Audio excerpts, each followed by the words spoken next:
రాజ్యమేది లేదు గాని రాణిలాగా చూసుకుంటా, కోట కట్టలేను గాని కళ్ళల్లో నిన్నే దాచుకుంటా.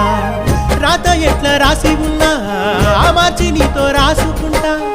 స్వర్గమంటూ ఉన్నదంటే అది నీతోనే ప్రతిరోజు పంచుకుంటా.